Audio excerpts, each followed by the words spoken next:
time move here, Gary. Talk about elevating and linger. Jermaine Griffin says, well, if Kobe can't do it, maybe it's my turn to take over. I'm the second leading scorer on this team.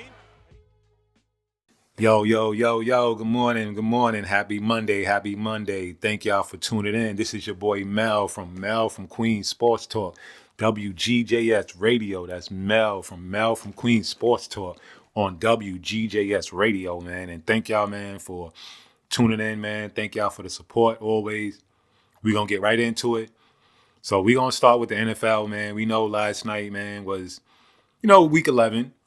And I'm upset because my Giants lost, but we're going to get to that. Tonight, we know we got the 49ers versus the Cardinals. The Niners, they still are fighting for a playoff spot. Cardinals aren't going anywhere, so, I don't really care too much about that game, but it is what it is. But let's talk about the games from last night. The Titans beat the Packers. Packers is trash. They might as well just pack it up. It's a wrap for them this year. The Bears lost to the Falcons. Neither one of those teams are going anywhere. And the Ravens won again. They're 7-3. They beat the Panthers.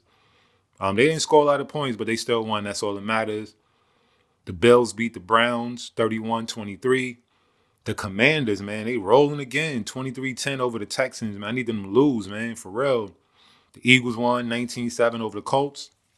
So they're 9-1. The Jets lost to the Patriots. The Patriots been on the road, man, so don't sleep, man. If they get in the playoffs, man, I'm not saying they're going to win the Super Bowl, but I wouldn't be surprised, man, if they upset a team in the playoff. If they upset a team in the playoff. So, don't sleep. The Rams, they just packed it in. They got their Super Bowl. They good. So they lost again to the Saints, 27-20. The Giants, man, we should have never lost to the Lions, 31-18. In sports, you're not always going to win every game, right? You want to beat the team you're supposed to beat, but even with that being said, in sports, you can lose any night to a good team or a bad team. It's just how you lose. You give up 31 points to Giants and you only score 18 points. You got to be focused. You got to be locked in when you playing teams. When you're in a position like the Giants where you haven't been successful in so long, and you're trying to just get into the playoffs right now. You got to win these games. 8-2 looks a lot better than 7-3 right now. You got to win these games. You're not supposed to lose to the Lions. You got to be prepared. You got to be focused. You got to be locked in. And that clearly wasn't the case. So they lost. The Raiders, they trashed, but they beat the Broncos 22-16. The Cowboys, they blew out the Vikings 40-3. Dak is back doing his thing. The Eagles are only, 2 wins more and 2 less losses, right, than the Cowboys and the Giants, right? Eagles 9-1, Giants 7-3, Cowboys 7-3, right? So they're right there in the mix, not too far off. But the point that I hate is that the Commanders are right there in the mix too, because now they're 6-5. So this is going to be like a tight race. All the way through in the NFC East. The Steelers lost again to the Bengals. This time, 37-30. This looking like it's going to be Mike Tomlin's first losing season as a head coach. And the Chiefs, man, they're 8-2. I believe it's the second best record in the NFL. They beat the Chargers 30-27. And, I don't know what more can people say, about, Patrick Mahomes, man, and what he's still doing, what he's continued to do.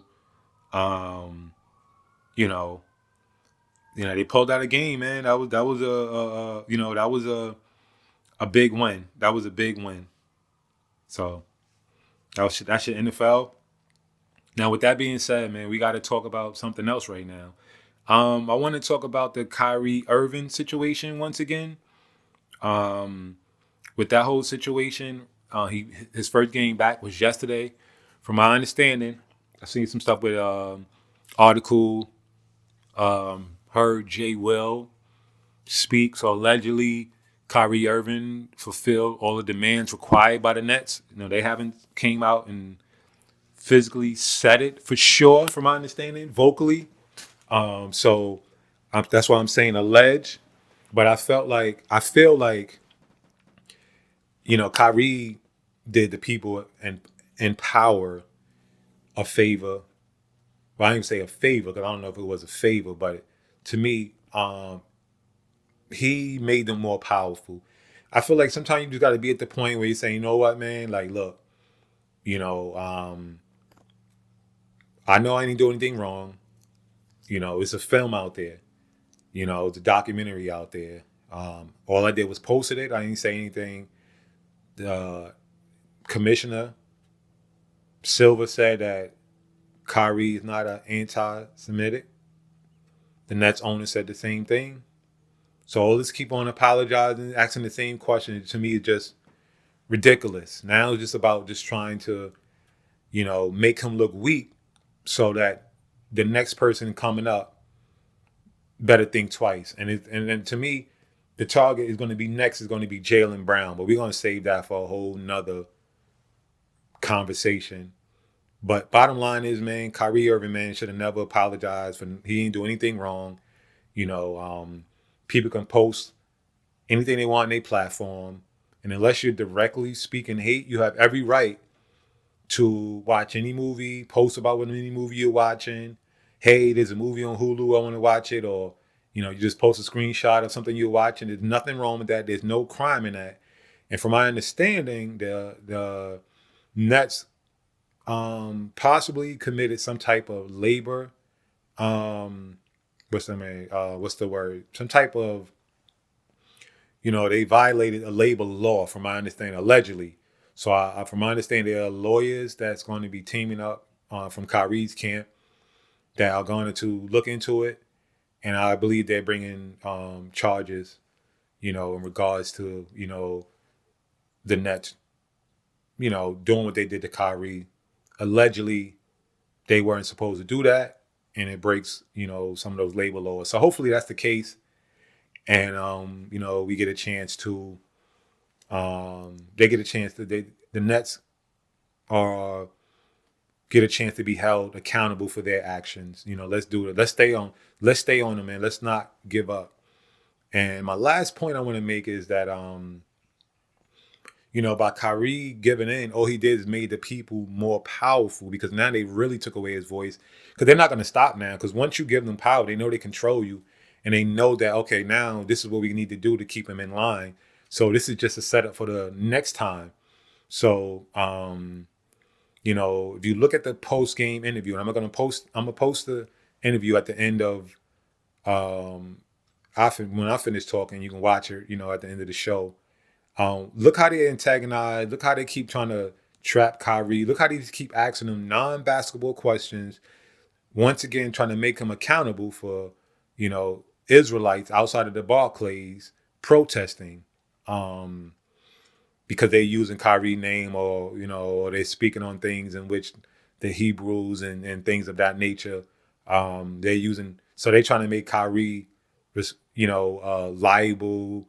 And they try to use trickery, like, oh, you're talking about your voice. Like they're asking about using his voice now, or how he's going to use his voice. But when it was time for the COVID and all the things that was going on behind, surrounded behind the mandate, nobody cared about Kyrie's voice. Now all of a sudden his voice is very, very important, and people want to hear his voice. So y'all hear how the media play these games, man. I need to really pay attention and focus, because this could be somebody's son, cousin, brother, whoever else, man. This is what goes on. This is what they do. We have to be mindful. So I'm going to say what people should never say. Kyrie should never apologize. But if that's the case, people need to stay on top of the Nets. People need to hold TNT accountable, because they had a rabbi out there. Allegedly, Shaq played the same documentary in one of his movie theaters. Did you hear Barkley call him an idiot? So we need to make sure that we keep the pressure on Shaq.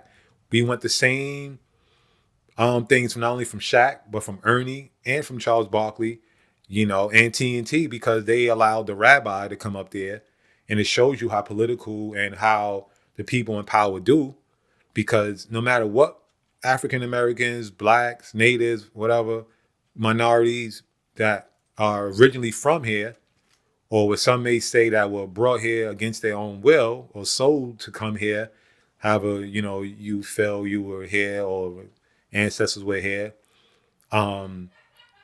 Those same people, I feel like, we're being like, disrespected, and we're being used as an example. We're being, of staying in your place. Like, stay in your place, be quiet, and if you get out of line, you're not going to win, because we're going to talk about you in the media, we're going to blast you, and if anybody come to your defense, we're going to cut ties with them, right? But no matter what we've been through in this country, you never seen a pastor that's legit on TNT to explain, to get people more understanding of our people, or why we shouldn't be oppressed or whatever. But you have a whole rabbi up there.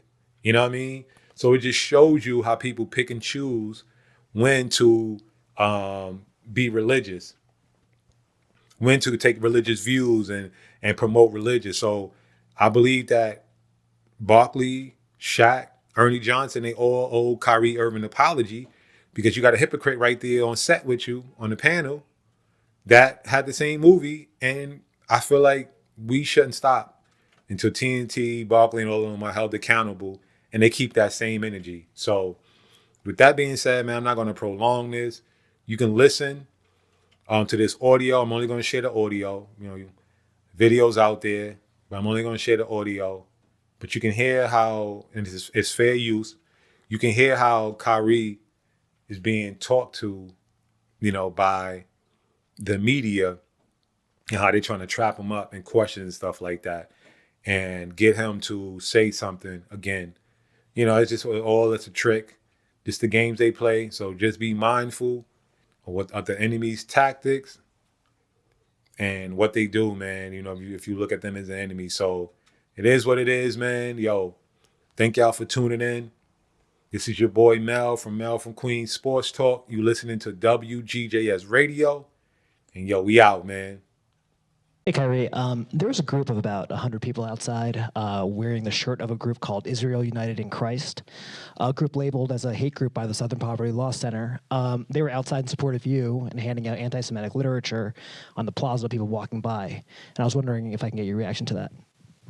I didn't see it. What happened? There was a group outside? There was a group outside, 100, possibly more. They were wearing a shirt called Israel United in Christ. They're a group labeled as a hate group by the... I think that's a conversation for another day. I'm just here to focus on the game.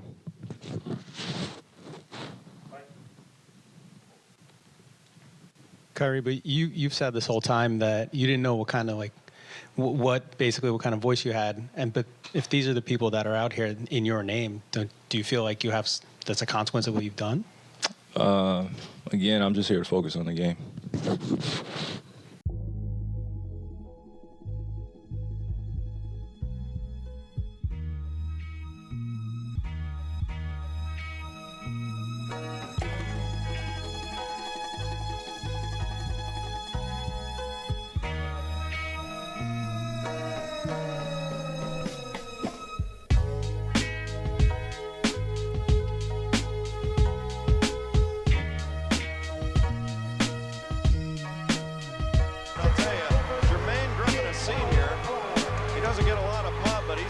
Time move here, Gary. Talk about elevating and linger. Jermaine Griffin says, well, if Kobe can't do it, maybe it's my turn to take over. I'm the second leading scorer on this team.